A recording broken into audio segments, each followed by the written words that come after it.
Most older men have absolutely no idea what is really going on when a younger or attractive woman starts asking them certain kinds of questions. They think they are just having a harmless conversation. They assume she is simply being polite. They believe she is filling silence with casual small talk while waiting for the moment to move on. But meanwhile, something completely different is happening under the surface. She is giving signals. Quiet ones, careful ones, signals wrapped inside ordinary conversation, because that is the only safe and socially acceptable way many women have learned to express interest, and most men miss it entirely. Tonight, I want to walk you through the exact questions women often ask when they are interested in you. More importantly, I want to explain what those questions actually mean underneath the words, because the words themselves are usually not the point. The meaning hides behind them, and once you understand that, your entire experience with women changes. You stop hearing conversation the way every other distracted older man hears it. You stop answering like a man filling out paperwork. You begin hearing intention, curiosity, possibility, attraction. And by the end of this, you are going to understand one question almost no man recognizes correctly. A question women usually ask only after they have already imagined something happening between the two of you. So pay attention, my friend, because this changes everything. Let us start with the first question. So what do you do for fun? You have heard this one your entire life. Probably so many times that it barely registers anymore. Most men answer it automatically without even thinking. But what most men completely fail to understand is that this question is almost never just about hobbies. A woman who is interested in you is trying to picture your world. She is trying to understand what life around you feels like. Not your resume, not your responsibilities, your atmosphere, your energy, your lifestyle. She wants to know if your life feels interesting, warm, alive, calm, adventurous, creative, peaceful, exciting, or painfully dull. This is not random curiosity. This is evaluation. She is imagining whether there is room for her somewhere inside your life, whether spending time with you would feel emotionally enjoyable or emotionally draining, whether your days have texture or whether your entire existence revolves around routines that leave no oxygen for connection. And this is exactly where older men destroy their own chances without realizing it. They answer like exhausted accountants describing chores. Oh, nothing much. I mostly work. I watch television. I help my kids. I stay home these days. Technically honest answers, completely lifeless delivery. The problem is not that those things are bad. The problem is that the answer communicates no spark, no curiosity, no emotional color, nothing for her imagination to attach itself to. A woman does not want to feel like she is interviewing a tax form. She wants to feel like she is discovering a person. The best response is never a cold list. It is a glimpse into your world. Maybe you tell her about the little coffee shop you escape to on Sunday mornings where you sit by the window and read for an hour before the city wakes up. Maybe you mention the evening walks you take when your head gets crowded and you need to think clearly again. Maybe you talk about learning wine, cooking, photography, live music, restoring an old motorcycle, or finding hidden restaurants nobody talks about. The specifics matter because specifics feel real, and when you speak with warmth instead of routine, something powerful happens. She begins imagining herself there beside you. That is what she is really asking. What would life around you feel like? The second question sounds more obvious on the surface. Are you seeing anyone? Most men think this one is simple. It is not. When a woman asks this question, she is usually not requesting neutral information. She is checking emotional availability. She is quietly testing whether there is an opening. Women are often taught from a young age not to appear too aggressive or overly direct with attraction, so instead of openly announcing interest, they approach sideways, carefully, indirectly. This question is one of the clearest examples, and older men fail this moment constantly because they answer mechanically. No, I've been divorced for years. Nope, not really. Flat, dead, closed energy. The woman was not only asking whether you are single, she was also paying attention to how you carry yourself while answering. Do you sound defeated? Bitter? Lonely? Ashamed? Defensive? Or do you sound relaxed, confident, emotionally open, and comfortable in your own life? That part matters far more than most men realize. A confident answer has warmth inside it. I'm not seeing anyone right now. Pause. But that could always change. Now the conversation has energy, presence, awareness. You recognized what she was really asking without making it awkward or forced. That is the difference. Attraction often lives inside emotional awareness. A woman wants to feel that you notice what is happening between the lines. She wants to feel understood without needing to spell every feeling out word for word. And when you answer with calm confidence instead of dry information, she feels safe continuing the connection. Now let us move to one of the most misunderstood questions of all. How old are you?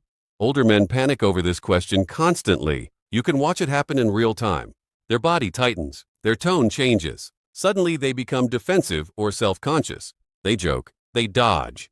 They act embarrassed. And without realizing it, they communicate insecurity before the number even leaves their mouth. Here is what many men fail to understand. If a woman asks your age after engaging with you, she is usually already interested enough to care. Otherwise, the question never arrives in the first place. She is not automatically searching for a reason to reject you. She is checking the reality of the situation. She is measuring whether the difference feels workable in her mind and emotions. And the strongest thing you can do in that moment is answer without apology. No nervous jokes, no embarrassment, no trying to minimize yourself. Just calm ownership.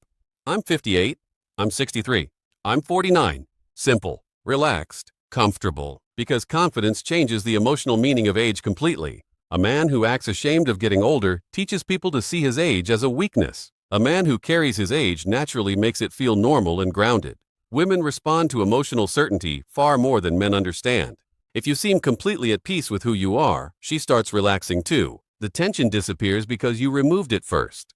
And that is the hidden question underneath the words. Not how old are you, but are you comfortable being the man you are?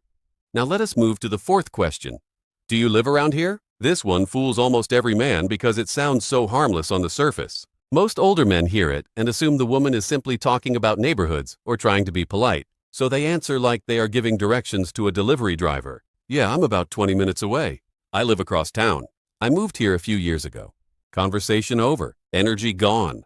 But that is usually not what she is really asking. When a woman is interested in you, she naturally begins thinking ahead without even realizing she is doing it. She starts mentally exploring possibilities. Could she realistically see you again? Would spending time together be easy or complicated? Is there enough closeness for something to naturally develop? This question is often about practicality disguised as casual conversation. She is checking whether your lives exist close enough together for momentum to happen. And there is a huge difference between answering the question literally and answering it with awareness. A dry answer closes the moment. A playful answer opens it. For example, yeah, I live nearby actually. There's a little jazz bar around the corner I've been meaning to revisit. Or, I'm close enough to end up here more often than I probably should. Now there is personality in the conversation. Movement, possibility. You are no longer responding like a man completing a questionnaire. You are responding like a man who understands the emotional rhythm underneath the interaction. That rhythm matters more than words. Women pay attention to emotional energy constantly. They notice whether a man can flow with subtext or whether everything has to be painfully literal before he notices what is happening. And attraction often dies in excessive literalness. Now let us talk about another question older men regularly misunderstand. What do you usually do on weekends? This question carries far more weight than most men realize. Weekends represent lifestyle, freedom, emotional space, personal priorities. A woman asking this question is not just asking how you spend Saturday. She is trying to understand what your life feels like when obligations loosen and your real self shows up. Because anybody can survive weekdays. Weekends reveal rhythm. And this is where many men accidentally present themselves in extremes. Some men sound completely overwhelmed. I spend Saturdays helping my ex-wife with logistics, Sundays with the grandkids, then I catch up on work at night. Other men sound emotionally empty. I don't really do much. Neither answer creates attraction. One says there is no room for anyone. The other says there is no life to step into. The strongest answer communicates balance. You want your life to sound active but breathable, full but not chaotic. Maybe you mention slow mornings at the farmer's market. Maybe you talk about trying restaurants, hiking trails, bookstores, photography walks, cooking dinners with friends, or spontaneous drives outside the city when the weather is good.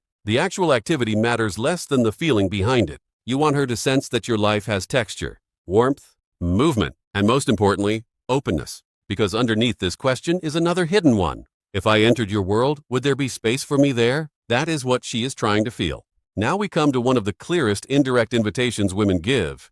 Have you ever been to that place? Maybe she mentions a rooftop bar, a restaurant, a beach town, an art exhibit, a live music venue, and she casually asks whether you have ever gone there. Most older men completely miss what is happening. They answer with a simple yes or no and move on. But many times, this is not random conversation at all. This is a woman placing an opportunity directly in front of you without risking direct rejection. She is introducing a shared possibility into the conversation and hoping you recognize it. In other words, she is often giving you an opening to suggest going together. Women frequently communicate attraction through implication rather than blunt statements. Not because they are manipulative, but because many have spent their lives learning that indirectness feels safer emotionally and socially. So instead of saying, "Take me there," she says, "Have you ever been there?" And the man who understands emotional subtext hears the invitation hiding inside the question. If you have been there before, you could say, "Yeah, it's a great place. You'd probably love the atmosphere there." Or, "I went once and immediately thought it would be more fun with the right company."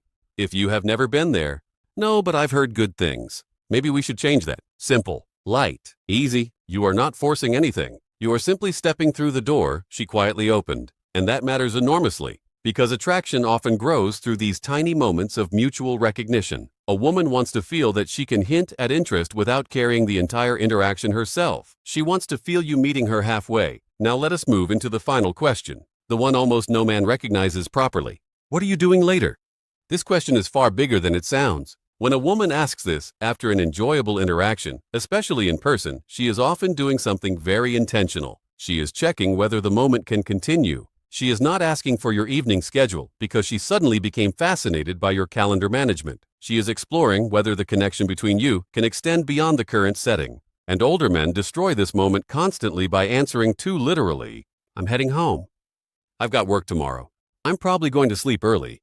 Instant collapse of momentum. The emotional door closes right there, because the real question underneath her words was, "Would you want to keep spending time with me?" That is what she was trying to discover. And the best responses recognize the invitation without becoming overly intense. You could smile and say, "That depends. What did you have in mind?" Or, "My evening's still open." Or even, "Nothing too exciting yet." These answers keep the energy alive. They return curiosity back to her while giving her room to continue. And that room matters. Attraction is often a dance of mutual encouragement. One person moves slightly forward.